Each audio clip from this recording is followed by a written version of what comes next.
ایک میں ہی نہیں ان پر قربان زمانہ ہے، ساری دنیا ہی نبی پاک کی دیوانی ہے، اور نبی پاک وہ ہستی ہیں اپنے تو اپنے، اب دنیا کے بڑے بڑے رائٹر غیر بھی اب لکھنے پہ مجبور ہو گئے کہ کائنات میں اگر سب سے اہم شخصیت، سب سے پیاری شخصیت کوئی آئی ہے تو جناب رسول اللہ صلی اللہ تعالیٰ علیہ وسلم ہے۔ اس کو ذرا سمجھیے، یعنی یہ وہ کمال کی قربانی کہہ لیں، کمال کا عشق کہہ لیں کہ جس نے اپنے آپ کو نبی پاک سے اٹیچ کیا، اللہ نے اسے بلندی عطا فرمائی۔ اللہ تبارک و تعالیٰ نے حبیب پاک سے تو وعدہ فرمایا وَرَفَعْنَا لَكَ ذِكْرَكَ کہ محبوب ہم تمہارے چرچے کو تمہاری رضا کے لیے بلند کریں گے۔ بلند تو نبی پاک کا چرچہ ہے، مگر جو جو کنیکٹ ہوتا گیا، جو جو اپنے آپ کو وابستہ کرتا گیا، اس کے نام بھی بلند ہوتے چلے گئے۔ وہ ایک خوبصورت شعر ہے نا، ان کے جو غلام ہو گئے وقت کے امام ہو گئے، نام لیوا ان کے جو ہوئے ان کے اونچے نام ہو گئے۔ سبحان اللہ۔ تو نبی پاک کے نام لینے والوں کی آپ ہسٹری اٹھا لیں۔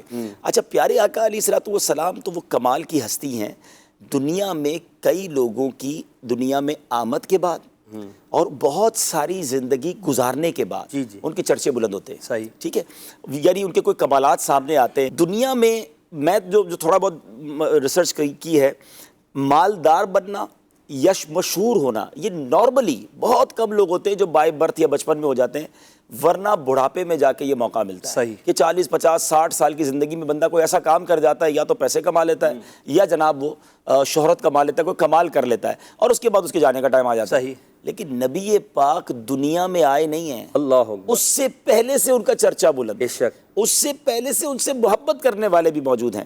الحمدللہ، وہ میں امام نبہانی کی ایک بہت خوبصورت بات پڑھ رہا تھا کہ امام نبہانی رحمۃ اللہ تعالیٰ نے اپنی کتاب میں لکھتے ہیں کہ حضرت آدم علیہ الصلوۃ والسلام نے جب آنکھ کھولی نا تو عرش پر جناب محمد رسول اللہ صلی اللہ تعالیٰ علیہ وسلم کا نام دیکھا، تو اللہ کی بارگاہ میں عرض کی، یا اللہ مجھ سے بھی بڑھ کر تیری بارگاہ میں کوئی معزز ہے؟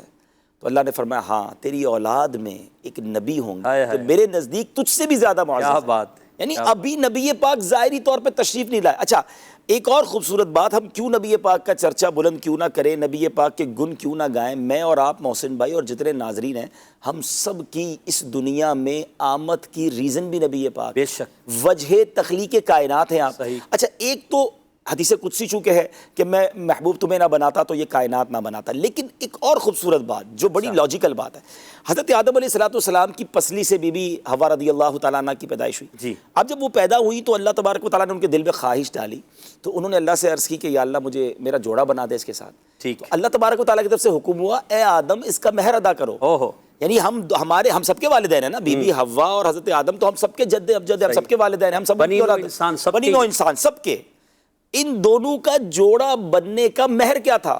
حضرت آدم نے کہا یا اللہ مہر کیا ہوگا؟ فرمایا جو عرش پر تم نے نام دیکھا تھا میرے اس حبیب پر 10 بار درود پاک۔ سبحان اللہ، واہ، اب وہ درود پاک پڑھنا بی بی حوا کا مہر ہوا، یہ رشتہ ہوا اور اولاد آدم ہوئی۔ کیا بات، یہ دنیا بنی، یہ دنیا کی جو سلسلہ چلا ہے یہ نبی پاک کی برکت سے، ان کے نام سے بنا ہے، تو کیوں نہ ان کا نام ہمارا نام روشن کرے، اور کیوں نہ ہم ان کا چرچہ بلند کریں۔ صلو علی الحبیب صلی اللہ تعالی علی محمد۔ مجھے اپنی اور ساری دنیا کے لوگوں کی اصلاح کی کوشش کرنی ہے انشاءاللہ۔